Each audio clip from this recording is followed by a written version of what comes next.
എന്താടാ ദാമോദര ഇങ്ങനെ കിടന്ന് ഇവൻ വലിയ പാട്ട് പരിപാടിയിലൊക്കെ ഓഡീഷനൊക്കെ പാസ്സായി ജഡ്ജിമാരൊക്കെ എണീറ്റ് കൈയടിപ്പിച്ചിട്ട് വന്നിരിക്കല്ലേ. എണീറ്റൊന്നും നിന്നില്ല, ഇഷ്ടമായെന്ന് ഇങ്ങനെ കാണിച്ചു. അതൊരു പച്ചക്കൊടികളാ. രുക്കുവേടത്തിൽ പറയുന്ന പോലെ ഭാവിയിൽ ഒരു യേശുദാസാകാനുള്ള പച്ചക്കൊടി. എനിക്ക് എല്ലാവരോടും ഒരു കാര്യം ചോദിക്കാനുണ്ട്. അതായത് ഇവനിപ്പം ഈ റിയൽ എസ്റ്റേറ്റ് പരിപാടിയിലേക്ക് കയറി കഴിഞ്ഞ സ്ഥിതിക്ക് റിയാലിറ്റി ഷോ എന്തോ ആവട്രാ, ഇനിയും ആ പ്രൊഡ്യൂസറുടെ ഡ്രൈവറായിട്ട് പോകണം. ഈ പാട്ടിൽ തന്നെ ശ്രദ്ധ കേന്ദ്രീകരിച്ചാൽ പോരെ. ഈ സംവിധായകരെയൊക്കെ പരിചയപ്പെടുത്തും, സിനിമയിൽ പാട്ട് പാടിക്കുമെന്നൊക്കെ പറഞ്ഞിട്ട് ഇതുവരെ മെല്ലെ നടന്നു. അതെ, എൻ്റെ അഭിപ്രായം അത് തന്നെയാണ്. അതൊക്കെ ഓരോരുത്തരുടെ ടൈമാന്നേ. അങ്ങേരുടെ കൂടെ നടന്ന് 2 വർഷം കൊണ്ടുണ്ടാക്കിയ ബന്ധങ്ങൾ വെച്ച് ഞാൻ സിനിമയിൽ അറിയപ്പെടുന്ന ഒരു പ്രൊഡക്ഷൻ കൺട്രോളർ ആയില്ലേ. നീ തൽക്കാലം പാട്ടിൽ മാത്രം കോൺസെൻട്രേറ്റ് ചെയ്യുക. ഇതെങ്ങാനും ക്ലിക്കായാലേ ലൈഫ് ജിങ്കാലാലയാ. എന്ന് പറഞ്ഞാൽ എങ്ങനെ? സാറ് പറഞ്ഞ പോലെയൊക്കെ ചെയ്തു. എന്റെ സമയം തെളിയാതിരുന്ന ഇപ്പോൾ സാറിന്റെ കുഴപ്പമായോ?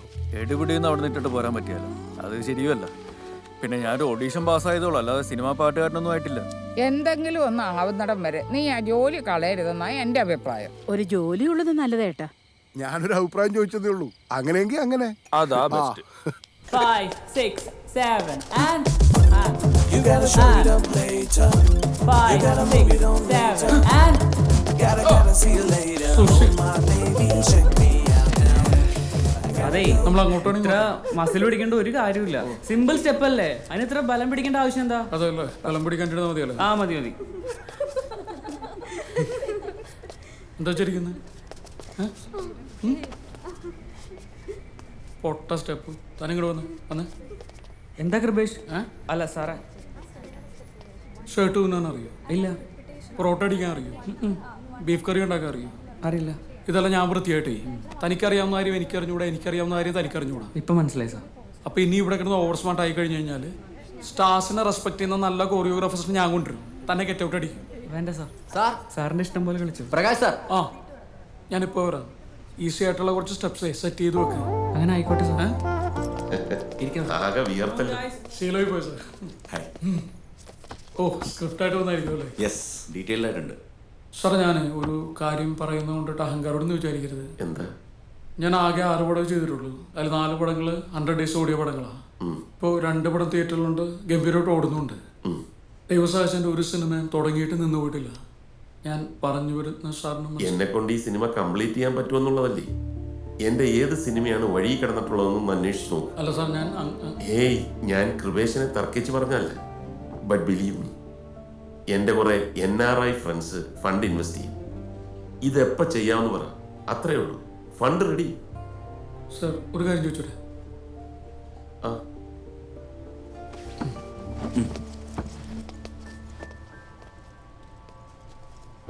ഇൻവെസ്റ്റേഴ്സ് വരും, ഫണ്ട് റൈസ് ചെയ്യുമെന്ന് കേൾക്കാൻ നല്ല സുഖമുണ്ട്. ഇതുപോലെ നടക്കുമോ? പ്രകാശ് സാറ് സിനിമയെ ഒരുപാട് സ്നേഹിക്കുന്ന ഒരു റിയൽ പ്രൊഡ്യൂസറാണ്. ഇങ്ങനത്തെ ഒരു തകരാൻ പാടില്ല. കൃപേഷ് എന്തായാലും ആ സ്ക്രിപ്റ്റ് ഒന്ന് വായിക്കും. തൻ്റെ സ്ക്രിപ്റ്റ് അല്ലേ, വായിക്കാനൊന്നുമില്ല. സാർ, നമ്മൾ പ്രൊസീഡ് ചെയ്യുന്നുണ്ടെങ്കിൽ മൊത്തം പൈസ ബാങ്കിലിട്ട് ആ സ്റ്റേറ്റ്മെന്റ് എന്നൊന്ന് കാണിക്കാൻ പറ്റുമെന്ന് വെച്ചാൽ അഹങ്കാരമോ സാർ? ഇല്ല, ഒരിക്കലും. ഓക്കെ, എന്നാൽ നമുക്ക് ഇരിക്കാം സാർ. അരുൺ, ജിബി സാർ, ഞാൻ നേരത്തെ പറഞ്ഞ പോലത്തെ ടഫായിട്ടുള്ള സ്റ്റെപ്സ് ഒന്ന് കാണിച്ചേ. പുല്ല് സാർ എന്നെ സമ്മതിച്ചു. ഇങ്ങനെയൊക്കെ ബോധിപ്പിക്കേണ്ട കാര്യമുണ്ട്. നമുക്ക് വേറെ ആളെ നോക്കാം. ഞാനിപ്പോൾ ഒരു സക്സസ്ഫുൾ പ്രൊഡ്യൂസർ അല്ലല്ലോ. അതുകൊണ്ട് എവിടെ ചെന്നാലും ടോർച്ചറിങ്ങും ഓവർ റൂളിങ്ങും ഒക്കെ ഉണ്ടാവും. ഇയാളെ വെച്ച് പടം ചെയ്താൽ ഇപ്പം നമ്മൾ സേഫാ. അത്യാവശ്യം സാറ്റലൈറ്റ് റൈറ്റ് ഉണ്ട്, ഓഡിയനുണ്ട്. അതിനേക്കാൾ ഉപരി നമ്മുടെ കയ്യിൽ ഒതുങ്ങുന്ന ബഡ്ജറ്റിൽ പടം തീരും. എന്നാലും ബാങ്ക് സ്റ്റേറ്റ്മെന്റ് ഒക്കെ ചോദിക്കാന്ന് പറഞ്ഞാൽ അയാളുടെ നിലനിൽപ്പിനെ കുറിച്ച് ബോധേഡാവുന്നു. അങ്ങനെ കണ്ടാൽ മതി. പിന്നെ അരുൺ, നമ്മൾ തോറ്റു നിൽക്കുന്ന സമയത്ത് ഈ ഈഗോയും ദുരഭിമാനവും ഒക്കെ മടക്കി പോക്കറ്റ് വെക്കുന്നതാണ് നല്ലത്. അനുഭവത്തിൽ നിന്ന് പറയുക. ഹലോ പ്രതീഷ്. ആയിടോ, അന്ന് ഞാൻ പറഞ്ഞ പോലെ മറ്റന്നാളാണ് തനിക്ക് ഷൂട്ട്. താൻ ഫ്രീ ആണല്ലോ അല്ലേ? ഫ്രീ ആണ്. പിന്നെ നമ്മൾ തുടങ്ങുന്നത് ഡ്യൂറ്റ് റൗണ്ടിലാണ്.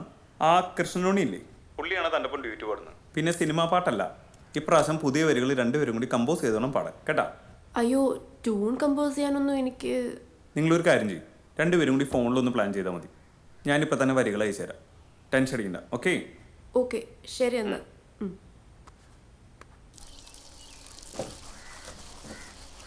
കൃഷ്ണനുണ്ണി, തനിക്കൊരു പഴയ നടൻ മോഹൻകുമാറിനെ അറിയുമോ? മോഹൻ എൻ്റെ അടുത്ത സുഹൃത്താണ്. ഇപ്പോൾ ഒരു സിനിമ അത്യാവശ്യം ഹിറ്റായതുകൊണ്ട് അയാൾക്ക് കുറെ ഉദ്ഘാടനങ്ങളും പരിപാടികളൊക്കെ ഉണ്ട്. തനിക്കൊരു 2 മാസം മോഹൻ്റെ കൂടെ നിൽക്കാൻ പറ്റുമോ? ഇന്നാളും ഞങ്ങൾ തമ്മിൽ സംസാരിച്ചിരുന്നു.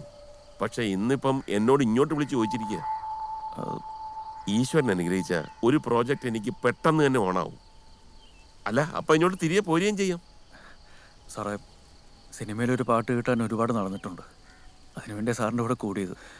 അല്ലാതെ ഞാനിത് തന്നോട് പറയാമല്ലോ, ഈ വണ്ടിയുടെ RC ബുക്ക് പോലും പണയത്തില്.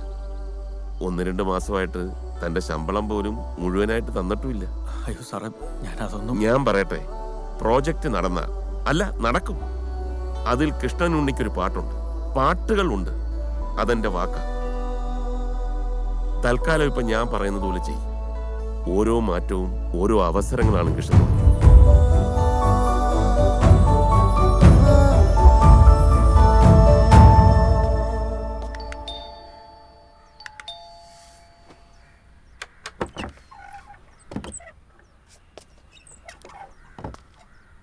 ആരാ? കൃഷ്ണനുണ്ണി.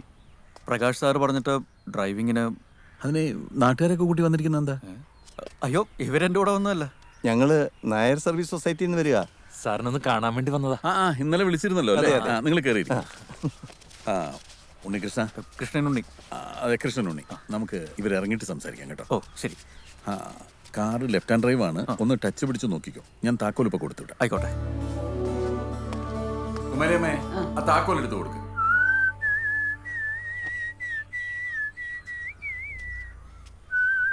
എന്താ നിന്റെ പേര്? കൃഷ്ണനുണ്ണി. നീ ഡ്രൈവറല്ലേ? പിന്നെന്തിനാ കല്യാണത്തിന് പോണത് പോലെ വന്നിരിക്കുന്നേ? കുറച്ച് നിറം കുറഞ്ഞതൊക്കെ ഇട്ടുകൊണ്ട് വന്നാ മതി കേട്ടാ. പ്രായമായ പെങ്കൊച്ചുള്ള വീടായത്. ഇതേ സാറിന്റെ ഹൃദയമാ, ഹൃദയം. ആയ കാലത്ത് കൂടെ കൂട്ടിയതാ. താക്കോല് 2 കൈ നീട്ടടാ. അപ്പോ ഞങ്ങൾ വന്ന കാര്യം പറയാം. അടുത്തതിന്റെ പിന്നത്തെ ഞായറാഴ്ച മോഹൻ ഒരു സ്വീകരണം രാമവർമ്മ ക്ലബ്ബിൽ വെച്ച് തരാനായിട്ട് യോഗം തീരുമാനിച്ചിരിക്കുക.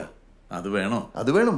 30 കൊല്ലത്തിന് ശേഷം ഗംഭീര തിരിച്ചു വരവല്ലേ. പിന്നെ സിനിമയും തകർത്ത് കളിക്കാണല്ലോ. ഒരു സെക്കൻഡ്. രവിട്ട. എടോ, താൻ എവിടെയാ? ഞാൻ വീട്ടിലുണ്ട്. എന്താ രവിട്ട ശബ്ദമല്ലായിരിക്കുന്നത്? ഇത്തിരി കുഴപ്പമുണ്ടോ. നമ്മുടെ സിനിമ നാളെയും കൂടെ തിയേറ്ററിൽ കളിക്കൂ.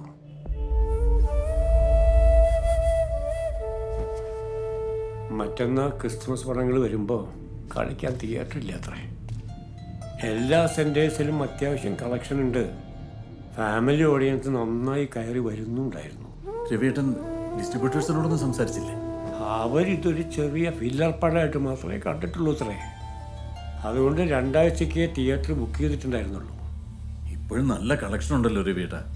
സങ്കടമായിട്ട് വയ്യടോ.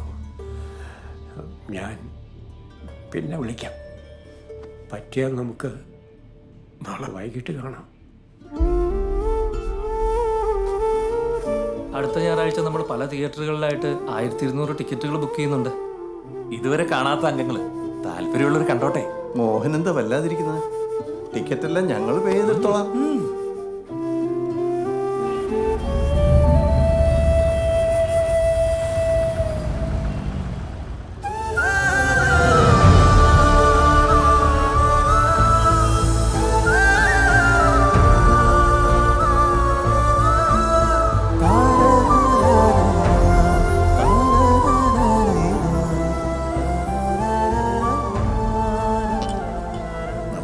എന്തെങ്കിലും ചെയ്തിട്ട് ഈ ക്രിസ്മസ് വെക്കേഷൻ തീരുന്നവരെങ്കിലും തിയേറ്ററിലൊന്നും പിടിച്ചു നിർത്താൻ പറ്റൂ രവിയേട്ട. എടാ, ഞാൻ ശ്രമിച്ചിട്ടില്ല എന്ന് നിനക്ക് തോന്നുന്നുണ്ടോ?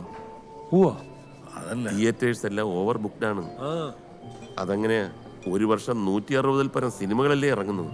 കണ്ടവരും വിളിച്ചവരും ഒക്കെ പറഞ്ഞു എന്നെ ഒരുപാടങ്ങ് മോഹിപ്പിച്ചു. അവാർഡ് ഡിക്ലെയർ ചെയ്യുമ്പോൾ നോക്കും, ഈ സിനിമയും തന്നെയും അംഗീകാരങ്ങൾ തേടി വരും. അങ്ങനെ TV-യിലൂടെ ആണെങ്കിലും കൂടുതൽ ആൾക്കാരിലേക്ക് അത് റീച്ച് ആവും. ഹലോ, എന്താണ് കണ്ണു കണ്ടൂടെ? എന്താ എന്നെ മനസ്സിലായില്ലേ? ഹംസ രണ്ടത്താണി. മനസ്സിലായില്ല. 10-35 കൊല്ലം ചുമ്മാ ഒന്ന് പുറകോട്ട് പോയേ. തന്റെ വിളയാട്ട് കാലം മദിരാശിയില്.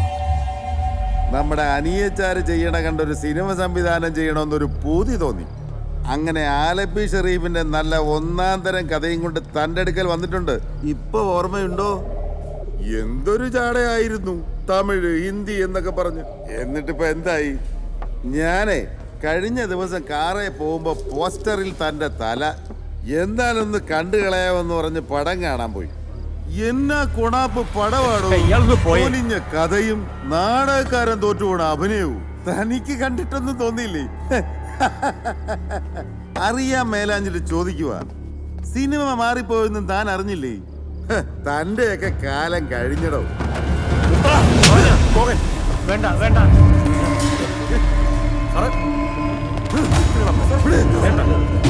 നീ ഇങ്ങോട്ട് വന്നേ.